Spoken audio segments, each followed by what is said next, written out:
안녕하세요. 커피앤톡입니다. 오늘도 와주셔서 감사드리고요. 바로 사연 읽어보겠습니다. 안녕하세요. 저는 40대 후반 여자입니다. 이 나이까지 살다 보니 주변에는 별의별 친구들이 다 있는 것 같아요.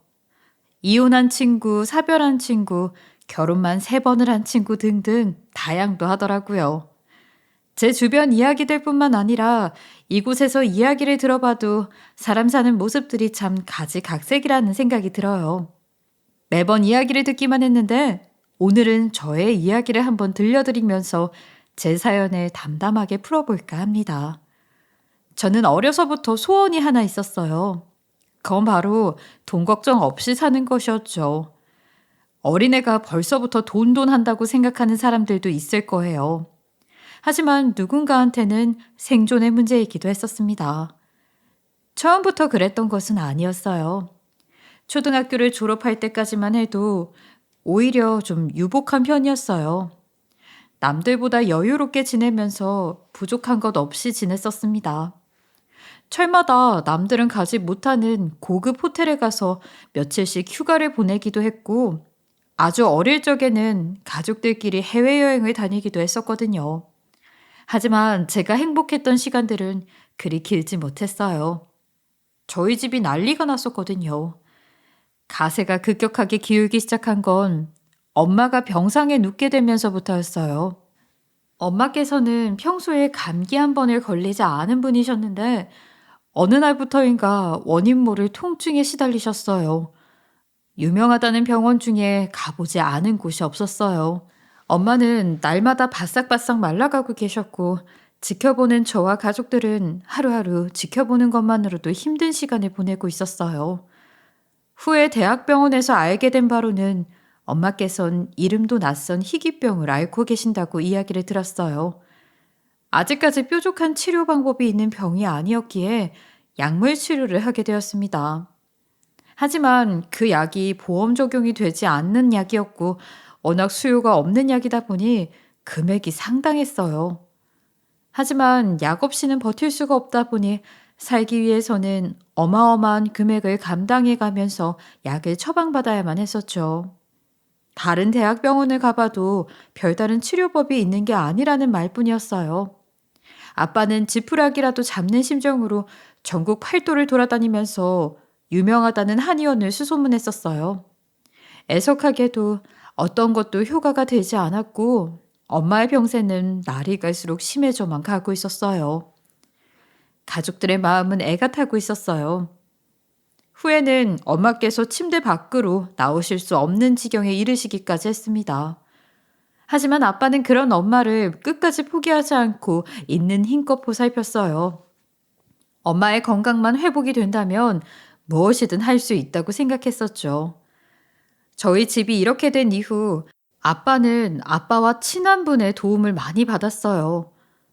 아빠와 그분이 집에서 소주를 마시면서 하는 이야기를 엿들은 적이 있었는데 아빠는 그분에게 속풀이를 하면서 눈물을 흘리시더라고요. 우리 미진이 아직 너무 어리기만 한데 어떻게 해야 하나 싶다. 당장 돈 들어갈 일은 태산이고. 아휴, 너무 걱정하지 마. 내가 옆에서 할 수 있는 건 다 할게. 실제로도 그분은 저희 집에 도움을 많이 주셨어요. 제가 당장 준비물 살 돈이 없어서 쩔쩔매고 있을 때도 그분이 제게 쌈짓돈을 쥐어주셔서 번번이 위기를 넘기곤 했었고 밥을 굶기라도 할까봐 그분네 집에서 며칠씩 지내기도 했어요. 하지만 저희 가족의 시련은 이 정도에서 끝이 아니었어요. 엄마께서 한참 투병 생활을 하고 계시던 즈음에 아빠의 오랜 사업 파트너가 나쁜 마음을 먹고 사기를 치는 일이 있었거든요. 엎친 데 덮친 격이었습니다. 그 일로 인해서 가족들은 완전히 풍비박산이 나게 되었어요. 이전에도 이미 힘든 나날들을 보내고 있었는데 사기를 당한 이후에는 이전과는 또 다른 차원으로 들어가게 되었죠. 당장 빚더미에 앉게 된 것도 모자라서 그 와중에 엄마의 병원비와 약값을 충당해야 했으니 그야말로 전쟁통이었습니다. 아빠는 당장에 사업 파트너를 고소하는 것조차 할 수 없었어요. 그럴 여유가 전혀 없으셨거든요. 급한 불을 끄기 위해서 공사판 일을 하시면서 고생을 하셨어요. 당장 엄마의 치료가 먼저이다 보니 저는 어려서부터 뭘 가지고 싶어도 그런 생각을 하는 것조차 사치인 인생이었어요. 아픈 엄마가 있는데 어디 감히 제가 그런 이야기를 할 수가 있었겠어요. 하지만 제가 고등학교에 들어가던 그 해에 사건이 일어나고 말았어요. 그 해에 저희 가족은 40평이 넘던 집을 팔아버리고 단칸방으로 이사를 가게 되었거든요. 저는 학교의 다른 친구들이 제가 단칸방에서 새 가족이 살고 있는 걸 알게 될까봐 전전긍긍하는 마음이었어요. 집안 상황도 상황이지만 저 또한 어리고 예민하던 때였으니까 들키고 싶지 않은 마음이 컸거든요. 그래서 항상 혼자 다니는 걸 자처했었죠. 그러다 저를 이유 없이 미워하던 친구에게 제가 새빵살이를 하는 걸 들키게 된 거예요. 저희 반에 소문이 쫙 퍼지게 되는 건 시간 문제였죠. 미진이네 완전 달동네 쪽방에서 살던데? 쟤는 엄마가 엄청 아프다던데. 하고 다니는 걸 보니 그럴 줄 알았어. 저는 너무나도 창피한 마음에 딱 죽고 싶었습니다. 그날 하필 비가 추적추적 내리고 있었는데 아빠께서는 제가 비라도 맞을까봐 우산을 들고 학교로 찾아오신 거예요. 새벽에 나간 막노동 일을 마치고 곧장 오셨던 터라 흙먼지가 가득한 차림이었죠. 주변에 있던 친구들이 모두 저와 아빠를 보고는 웅성거리며 비웃는 게 보였어요. 아빠가 원망스러운 마음뿐이었어요. 저는 우산을 건네는 아빠를 뿌리치고 비를 맞으며 집으로 달려갔었습니다. 그리고 집에서 만난 아빠에게 괜한 화풀이를 하게 되었죠. 아빠는 왜 그 꼴을 하고 학교에 와서 사람을 쪽팔리게 만들어? 아니, 아빠는 너 비 맞고 올까봐 걱정이 돼서 온 거지. 저는 속상한 마음에 그동안 마음속에 켜켜이 쌓여있던 응어리들을 전부 풀어놓게 되었어요. 하지만 아빠 또한 삶에 너무나도 지쳐있는 상태이셨고 예민했던 저를 감싸주지 못하셨죠. 오히려 저에게 엄마가 지금 편찮으신데 그런 철없는 소리를 한다면서 핀잔을 주시는 거예요. 저희의 사이는 급격하게 나빠지고 있었어요. 엄마께서는 그런 저희를 보고 말없이 눈물을 흘리고 계셨어요. 하지만 저 또한 서운하기 그저 없었어요.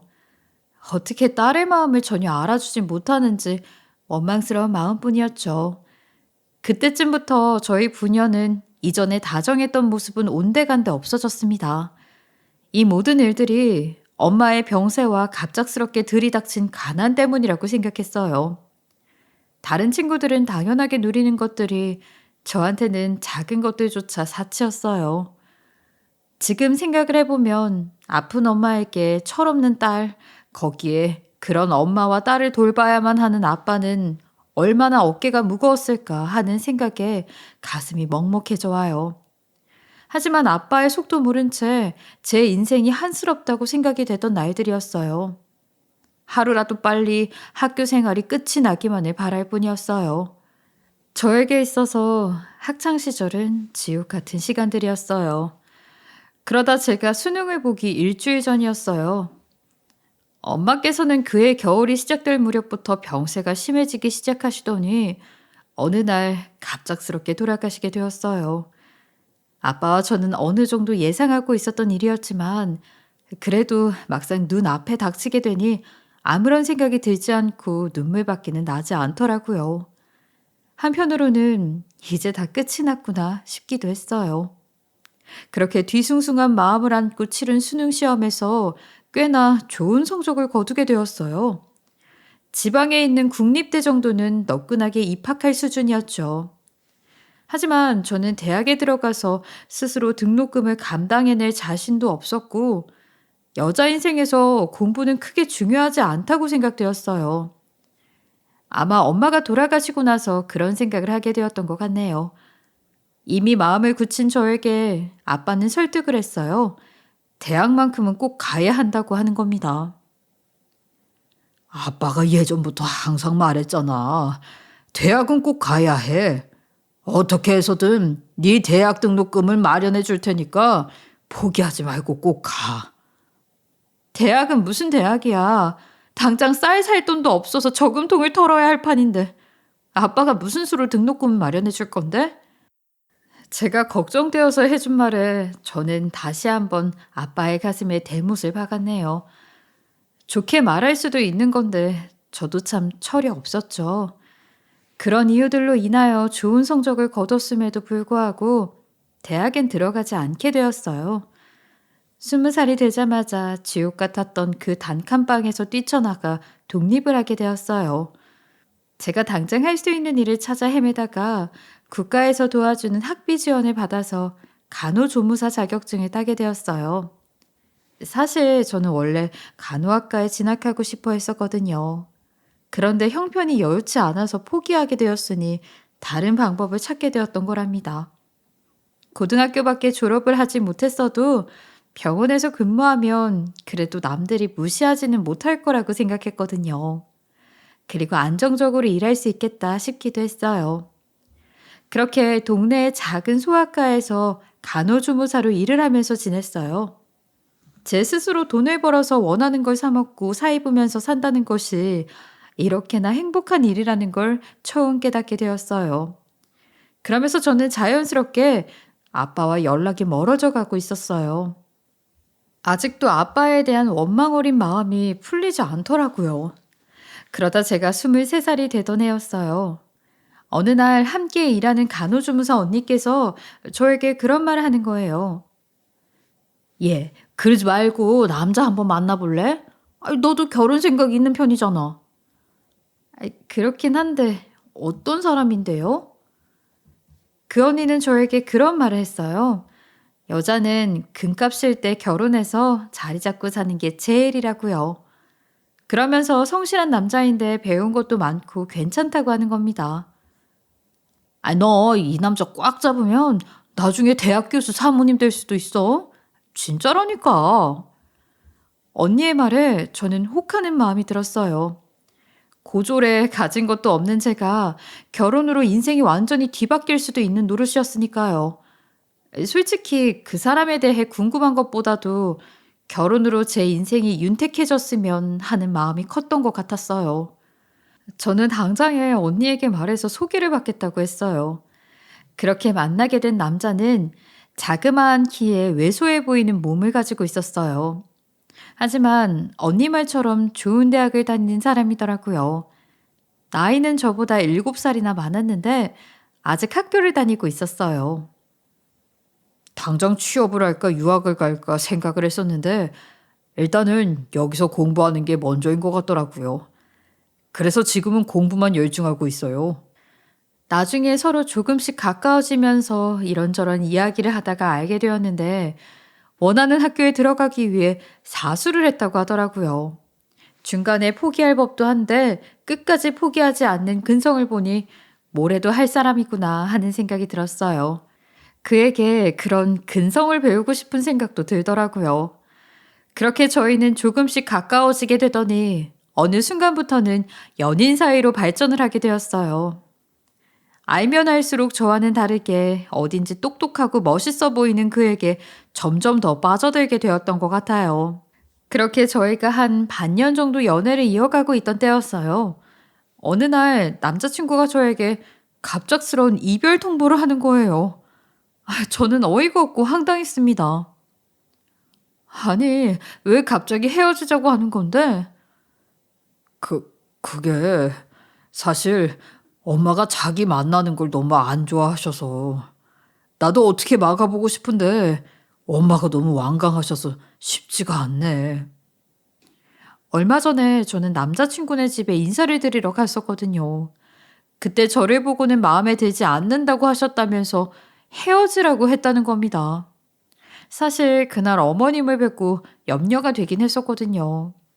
저를 보는 눈빛이나 말투에서 제가 마음에 들지 않는 내색을 여실없이 드러내셨거든요. 그런데 이렇게나 급하게 헤어지자는 말을 할 줄은 상상하지도 못했어요. 저는 남자친구를 돌려 세우기 위해 애원을 해봤습니다. 그렇다고 이렇게나 갑자기 헤어지자고 하면 나는 어떡해. 나한테도 조금만 생각할 시간을 줘. 하지만 그의 입장은 이미 꽤나 단호해졌더라고요. 자기는 선택권이 없어서 미안하다는 말을 할 뿐이었어요. 저는 너무 황당하고 어이가 없었습니다. 한순간에 이런 식으로 이별을 당할 거라고는 생각지도 못했어요. 저의 이별이 억울하게 느껴지기도 했죠. 그런데 얼마 지나지 않아서 저에게 큰 문제가 생겨버렸어요. 어느 날인가 일을 하다 말고 빈혈이 심해서 쓰러지게 된 거였어요. 다행히도 병원에서 근무를 하다 보니까 응급처치를 받아서 큰일은 없었어요. 하지만 함께 일하는 의사 선생님은 큰 병원에서 검진을 한번 받아보라고 하시더라고요. 괜히 무슨 일이 있는 건 아닌가 하는 생각이 걱정부터 되더군요. 그렇게 저는 병원에서 검진을 받게 되었고 그곳에서 너무 뜻밖의 이야기를 듣게 되었어요. 어머, 지금 임신 중인 거 모르고 계셨어요? 이미 주수가 꽤나 지났는데 종종 이런 경우가 있긴 해요. 저는 너무 놀라서 기절을 하는 줄 알았어요. 근래에 잠도 미친 듯이 쏟아지고 음식 냄새만 맡아도 속이 울렁거렸는데 단순히 스트레스가 심해서 그런 건 줄 알았거든요. 그런데 제가 임신을 했다는 겁니다. 평소 월경이 불규칙한 편이라 한 달씩 거르는 경우도 왕왕 있었어요. 그런데 그게 임신의 증상일 거라고는 상상도 하지 못했어요. 저는 이 일을 어떻게 해야 할지 너무 막막해서 눈물밖에 나지 않았어요. 이럴 때 옆에서 상의할 가족이라도 있었으면 좋았으련만 연을 끈타시피 하고 사는 아빠와 돌아가신 엄마밖에 없으니 그 막막하고 아득한 기분은 배가 되었어요. 저는 헤어진 남자친구에게 울면서 이야기를 했습니다. 오빠, 내가 이제 와서 이런 말해서 정말 미안한데 내가 오빠 아이를 임신했대. 나도 나한테 이런 일이 있을 거라고는 정말 생각하지 못했어. 근데 어떡하지? 그는 저에게 깊은 한숨을 크게 내쉬는 거예요. 본인도 이 상황이 답답하긴 매한가지였을 거예요. 이미 헤어진 마당에 알아서 하라는 소리를 하는 건 아닐까 너무 겁이 났어요. 하지만 그의 대답은 의외였습니다. 내 애라는데 어떡하겠어. 내가 책임져야지. 엄마한테는 내가 말 잘해볼게. 너무 걱정하지 마. 그 한마디에 세상을 다 얻은 것처럼 가벼운 기분이었어요. 얼마나 행복했는지 몰랐다니까요. 더 이상 혼자 아이를 감당해야 한다는 불안감에서 벗어날 수 있었거든요. 그에게 책임지겠다는 그 말을 듣기 전까지는 이 아이를 나 혼자서 어떻게 해야 할지 너무나도 불안했는데 이제는 그런 걱정을 할 필요가 없어졌어요. 저희는 곧바로 시댁에 인사를 드리러 갔습니다. 저를 워낙 달가워하지 않으셨던지라 각오를 단단하게 하고 갔었죠. 아니나 다를까 저를 보자마자 말까지 더듬어가면서 이게 어떻게 된 영문인지 물어보셨어요. 아니, 아들, 너 그때 쟤랑 헤어진 거 아니었니? 엄마 사실 그게 좀 복잡하게 됐어요. 그리고 남자친구는 사실대로 고했어요. 어차피 속일 수 있는 일도 아니었거니와 속인다고 한들 언젠가는 알게 될 일이었으니까요. 뭐? 임신? 아이, 너는 어쩜 애가 그렇게 순진하게 짝이 없어. 너 지금 제가 하는 저 말을 믿는 거야? 그 배 속에 있는 애가 네 애인지 아닌지 어떻게 알고 책임진다는 소리라는 거야? 저는 어머님의 말씀에 너무 황당했어요. 제가 어떻게 뱃속의 아이를 두고 거짓말을 할 수 있겠어요? 절대 어떤 순간에도 거짓말을 한 적이 없었어요. 그래서 어머님께 말했습니다. 어머님, 절대 그런 일은 없어요. 저는 오빠 말고 다른 남자는 손도 잡아본 적이 없어요. 정말이에요. 제가 설마 그런 거짓말을 했겠어요? 너 지금 우리 애랑 어떻게든 결혼하고 싶어서 수작 부린 거 아니야. 나는 너처럼 배워먹지 못하는 거는 며느리로 들일 수 없고 네가 하는 말도 믿을 수가 없다. 어머님의 단호함에 저는 할 말을 잃었어요. 남자친구도 더 이상은 이야기를 이어나가는 게 불가능하다고 생각했는지 이쯤에서 멈추더라고요. 아, 오늘은 더 얘기해봤자 얻을 게 없는 것 같아. 엄마, 아무튼 저희 결혼은 할 거예요.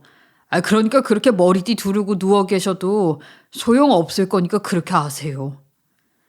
남자친구 또한 어머님께 단호하게 이야기하더라고요. 어머님의 모진 반응에 상처를 받았지만 남자친구의 든든한 모습을 보고는 다시 마음이 녹는 것 같았어요. 저는 당장 배가 부르기 전에 결혼식을 해야 할 텐데 하는 걱정이 들었어요. 그런데 나중엔 어머님도 결국 백기를 드시더라고요. 네가 예뻐서 허락해 준 건 아니야.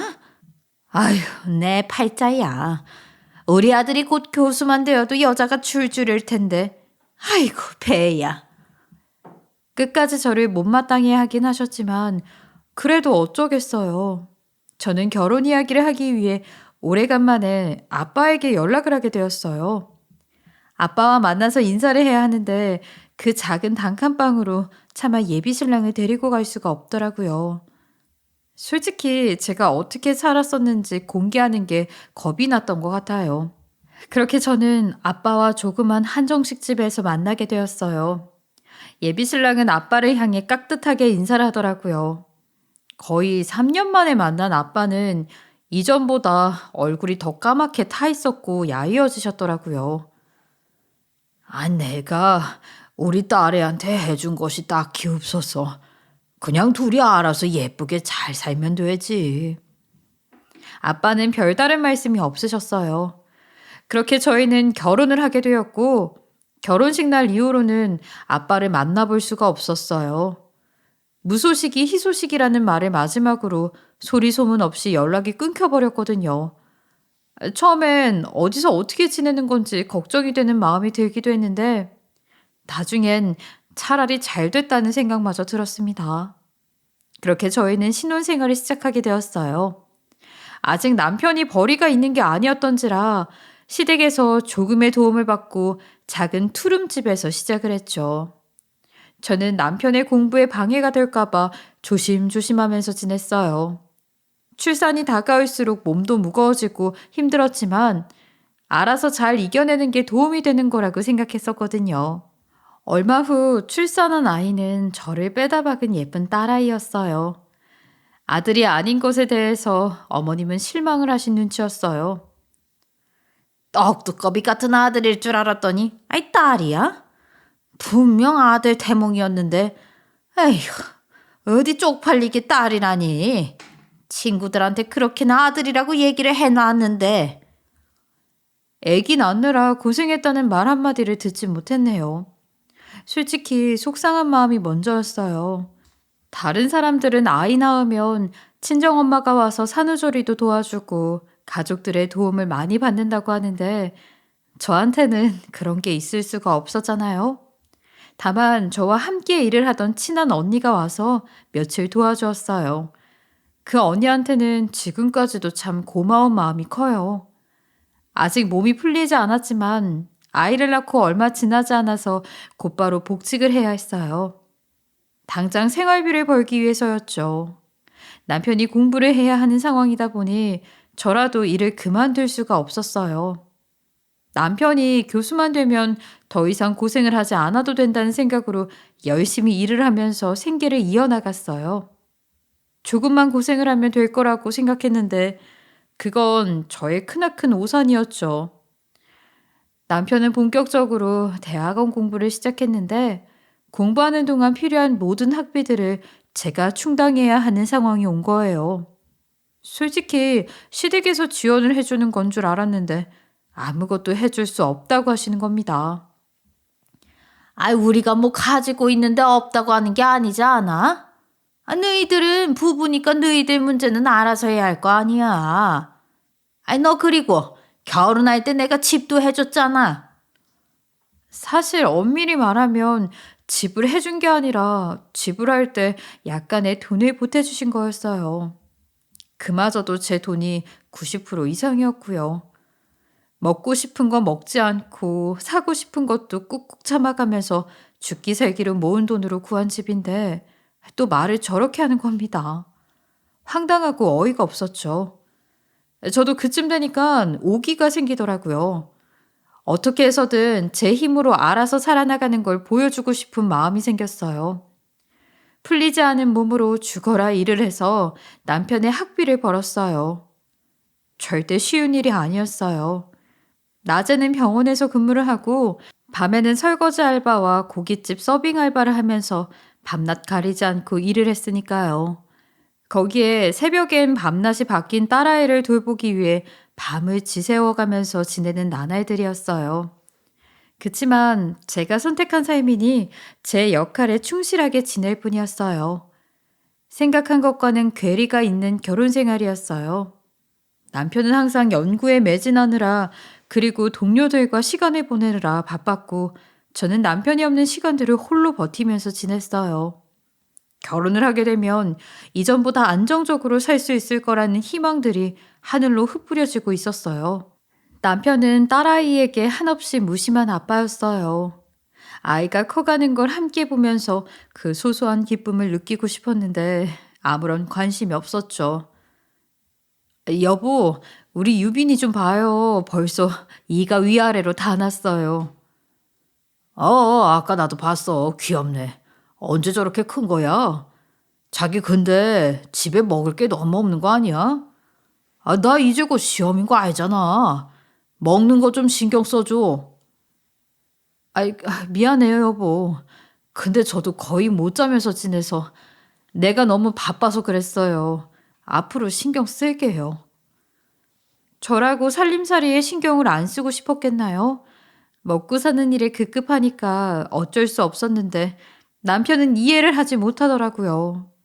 그래도 아이한테 조금이라도 신경을 써줬으면 좋겠다고 생각했지만 워낙 바쁜 사람이다 보니까 내가 참아야지 하는 생각이었어요. 나중에 마음에 여유가 생기면 달라질 거라고 굳게 믿었습니다. 어머님은 종종 반찬 같은 걸 싸들고 저희 집에 찾아오시기도 했는데 오실 때마다 저를 그렇게 나무라시더라고요. 아이 너 집에서 우리 아들한테 밥은 제대로 해 먹이는 거야? 아니 애가 갈수록 바싹바싹 말라가고 있어. 엄마 말도 마. 냉장고에 먹을 게 아무것도 없어. 봐서 알잖아. 그리고 어제는 집에 머리카락이 얼마나 굴러다니는지 저것도 내가 말해서 치운 거야. 이 집에서는 내가 말을 안 하면 아무것도 굴러가지를 않아. 남편은 얄밉게도 고생하는 제 편을 들어주는 법이 없었어요. 그냥 말이라도 제가 너무 바빠서 그랬다고 해줄 수도 있는 거잖아요. 얼마나 속이 상하던지 몰라요. 남편이 저러면 어머님은 몇 시간 동안 잔소리를 하시고 저를 호되게 야단치셨어요. 에휴, 못 배우고 가진 게 없어도 그렇지. 어디 감히 하늘 같은 남편을 굶기고 여자가 제 역할도 똑바로 못하면서 대들기를 대들어. 네 도망간 애비가 그렇게 가르치디? 어? 내가 지금 생각해도 네 애비가 결혼식장에 그따위 몰골로 온 걸 생각하면 지금도 쪽팔려서 도망을 치고 싶어. 꼭 저런 식으로 연이 끊긴 아빠까지 거론하면서 비아냥거렸어요. 저한테 가족은 아픈 손가락 같은 존재인데 번번이 마음이 무너져 내렸어요. 너무 억울하고 속상한 마음이었죠. 한 번은 제가 제 편이 되어주지 못하는 거냐고 한 소리를 하니 이러는 겁니다. 이렇게 한 번씩 엄마가 야단치고 가면 그래도 그 후로는 한동안 알아서 잘하잖아. 당신도 알잖아. 내가 싫은 소리 못하는 거. 우리 엄마도 내가 그런 거 알아서 일부러 대신 말해주고 가시는 거야. 그리고 엄마가 없는 소리 하는 것도 아니고 장인어른 살아 계시긴 한 거야. 남편이 이 모양이니 어머님이 저를 무시하지 않고 배길 수가 있었겠나요? 이런 남자랑 앞으로 계속 함께 살아도 되는 걸까 하는 생각이 들었네요. 차라리 이때 그만둘 걸 그랬나 봐요. 그 이후로 이 머저리와 함께 산 세월이 15년이나 지났어요. 참 길고도 어두운 시간들을 혼자 묵묵하게 보냈습니다. 물론 빚은 남아있었지만 저의 고생 덕분에 남편은 무사히 공부를 마칠 수 있었고 저희 딸 또한 건강하고 별 탈 없이 자라주었어요. 15년이나 흘렀지만 어머님은 저를 여전히 무시하는 게 일상이었어요. 남편이 공부를 마치고 꿈에 그리던 교수직을 맡게 되던 그 해에 어머님은 그런 말씀을 하시더라고요. 이게 다 우리 아들이 잘나서 그런 거지. 네가 어디서 이렇게 똑똑한 남편을 만날 수 있을 것 같아? 너무 어이가 없었죠. 그이가 공부를 할 수 있었던 이유는 순전히 저 때문이라고 자부할 수 있었는데 말이죠. 저도 시간이 흐르면서 당하고만 살 수는 않았어요. 제가 한 고생이 있다는 걸 알고 있기 때문에 하고 싶은 말이 있으면 참지 않고 했어요. 아유, 어머님도 그렇게 말씀하시는 거 아니세요. 유비네비가 저 없었으면 공부를 계속 할 수나 있었겠어요? 어머님도 아시잖아요. 예, 너 참 말 웃기게 한다. 우리 아들이 뭐가 부족해서 너 없이 공부를 못했을 거란 소리를 하는 거야. 아이, 공부는 이 머리로 하는 건데 안 그래? 요즘 어느 학교에서 공짜로 공부를 시켜주나 봐요. 다 누구 주머니에서 나온 돈으로 한 공부인데요. 그걸 아셔야죠. 제가 그렇게 말을 하면 아주 저를 죽일 듯이 노려보면서 씩씩거리는데 저놈의 성질머리는 나이를 먹어도 꺾이지 않더라고요. 너무 어이가 없고 황당했어요. 말이 통하는 양반이 아니라는 걸 알고 있었기 때문에 그냥 그러려니 하고 말았어요. 사실 어느 정도 체념을 한 부분이 있긴 했어요.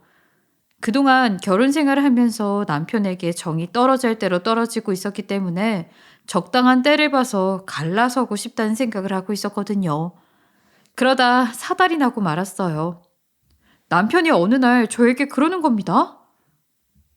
여보, 내 방 책상 위에 있는 USB 좀 가져다 줄 수 있어? 오늘 필요한 자료인데 그걸 깜빡했네. 그렇게 중요한 거면 알아서 잘 챙겨야 하는데 꼭 저를 시키더라고요. 저는 알겠다고 하고 남편이 가져다 달라고 한 자료를 가지고 남편의 교수실로 갔어요. 그런데 얼마 뒤 남편의 교수실에 어머님이 들어온 거예요. 아니, 어머님, 여긴 어쩐 일로 오신 거세요? 너는 내가 할 말을 네가 하고 있니? 너야말로 무슨 일로 여기 있는 거야? 저는 남편의 심부름 때문에 왔다고 하니 뜬금없이 저에게 그러는 거예요. 예, 너 대학교에 와보니까 기분이 어떠냐? 아이고, 너는 이 근처에 와본 적도 없을 거 아니야. 너희 집에도 대학 나온 사람은 일절 없을 테고, 진작에 공부를 좀 할 걸 하는 생각 같은 게 들지 않아? 어쩜 말을 저렇게 하는 건지 입을 확 비틀어버리고 싶었어요. 그런데 그 뒤에 한 말은 저를 완전히 뚜껑 열리게 만들었습니다. 우리 아들이 너만 아니었어도 지금쯤 집안 좋고 잘 나가는 애들이 줄을 섰을 텐데 말이야. 에휴, 우리 애가 착해서 지 팔자를 이렇게 꼰다 꼬아. 예, 너는 청껏 집안 딸이 교수 부인 됐으니까 뒤에서 커피나 좀 타라. 주제 맞게, 응? 저는 너무 황당하고 어이가 없었어요. 성질이 확 뻗치더라고요. 그냥 넘어갈 수 없어서 한마디 하려고 하는데 교수실에 문이 열리면서 남편이 들어오는 겁니다. 그리고 남편과 함께 뒤따라 총장님이 들어오는데 시모 그 교활한 인간이 얼굴을 완전히 싹 바꾸고 사람 좋은 얼굴을 하고는 웃으면서 맞이하는 거예요. 어머 아들, 우리 김 교수님, 총장님도 같이 오셨네요. 엄마도 오셨어요? 총장님, 저희 와이프랑 어머니이십니다. 그런데 저는 총장님의 얼굴을 보고 너무 깜짝 놀라서 기절을 하는 줄 알았어요. 그리고 뒤이어 총장님이 입을 떼는 순간 그 놀람은 배가 되었습니다. 아니, 너 덕용이 딸내미 미진이잖아. 세상에, 미진아. 아니, 어떻게 여기서 볼 수가 있는 거야? 김 교수, 우리 조카 남편이 김 교수였어? 삼촌, 정말 삼촌 맞아? 삼촌이 어떻게 여기 있을 수가? 삼촌 정말 여기 총장이야? 그 총장님은 앞서 잠깐 언급했던 15년 전에 아빠에게 많은 도움을 주셨던 분이었어요. 저는 그분을 삼촌이라고 부르곤 했죠. 삼촌으로 말할 것 같으면 삼촌은 아빠와 대학교 동기였고 저희 아빠와 각별하게 지냈었어요. 저희 아빠께서는 3대 독자로 형제가 없으셨는데 그래서 그런지 삼촌과 더 가깝게 지낼 수 있었던 것도 같아요. 저는 이런 삼촌을 아주 어렸을 때부터 봐서 진짜 우리 삼촌인 줄 알았거든요. 그리고 삼촌이 워낙 돈이 없고 가난했는데 저희 할머니 할아버지께서 돌아가시기 전에는 삼촌을 아들처럼 챙기셨으니 저는 당연히 친삼촌인 줄 알고 지냈죠. 엄마 아빠께서 일이 있어서 지방에 갈 일이 있으면 저를 삼촌 집에 맡겨두고 가시기도 했으니까요. 워낙 가까운 사이였고 심지어 삼촌네 딸인 언니들이랑도 친자매처럼 지냈었거든요. 오히려 삼촌 집에 가서 자면 늦게까지 TV를 봐도 나무라는 사람이 없어서 좋았던 기억이 나요. 그렇게 아빠와 연이 끊기면서 삼촌과도 자연스럽게 연이 끊기게 되었는데 15년 만에 여기서 다시 만나게 된 거였어요. 이 상황이 너무 믿기지 않아서 어안이 벙벙했습니다. 제가 반말을 해가며 삼촌을 반가워하자 시모와 남편은 눈이 벌게져서 상황 파악을 하는 거예요. 그러더니 시모는 착한 귀를 하고는 삼촌의 손을 잡고 오만 알랑방귀를 뀌는 겁니다. 어머나, 총장님이 우리 며느라기랑 아는 사이인가 봐요. 우리 애가 그런 말은 없었는데 말이죠. 그럼요. 아는 사이 정도가 아니라 미진이는 제 가장 친한 친구의 딸이거든요. 저한테는 친구 딸이 아니라 그냥 제 친조카나 다름없어요. 그러면서 삼촌은 과거 이야기를 해주시는 거예요. 저도 모르고 있던 이야기였는데 젊었을 때 아빠는 삼촌에게 엄청난 도움을 줬던 사람이었던 겁니다. 삼촌 또한 저희 아빠처럼 3대 독자의 외동아들이었는데 삼촌께서 건강이 안 좋아지셔서 신장 이식이 필요했던 거예요. 그때 저희 아빠는 아무런 고민도 없이 당장 자기 신장을 떼어주면서 두 사람은 형제 그 이상의 관계를 가지게 되었던 것이죠. 저 또한 처음 듣는 사실이었어요. 그 이야기를 듣고 얼마나 놀랐는지 몰라요. 그런데 남편 놈은 눈치도 없이 저를 쿡쿡 찌르면서 작은 소리로 이러는 겁니다. 내가 드디어 처가독을 보게 생겼네. 장인어른이 이렇게 길을 잘 닦아 놓으셨을 줄 누가 알았겠어. 저는 어이가 없어서 남편에게 말했어요. 꿈 깨는 게 좋을 거야. 내가 당신 좋은 일을 해줄 것 같아? 아무것도 모르는 시무는 신이 나서 삼촌에게 이러더라고요. 어머나, 우리 바깥 사돈께서 어쩜 그렇게 덕이 많으신지요. 허허, 우리 애랑 각별한 사이인 것 같으신데, 앞으로 저희 아들 좀 잘 부탁드리겠습니다. 그런데 뒤이어 말씀하시는 삼촌 때문에 저는 놀라서 기절을 하는 줄 알았어요. 그런데 제가 이걸 어떻게 해줄 수가 없네요. 저는 그냥 원리 원칙대로 하는 사람일 뿐이니까요. 그런데 김 교수, 내가 지금 보자고 한 이유가 뭐 때문인 줄 아나? 자네 논문 대필은 어떻게 된 건지 나한테 설명을 좀 해줄 수가 있는가? 삼촌의 말에 시모와 남편은 얼굴이 굳어서 아무 말을 하지 못하는 거예요. 이 이야기의 전말은 이랬어요. 사실 남편은 논문을 대필해서 학위를 따냈거든요. 이건 저만 알고 있었죠. 몇 년 전 남편의 외도가 의심이 되는 상황에서 제가 남편 몰래 바지 주머니에 아주 작은 녹음기를 넣어뒀었거든요.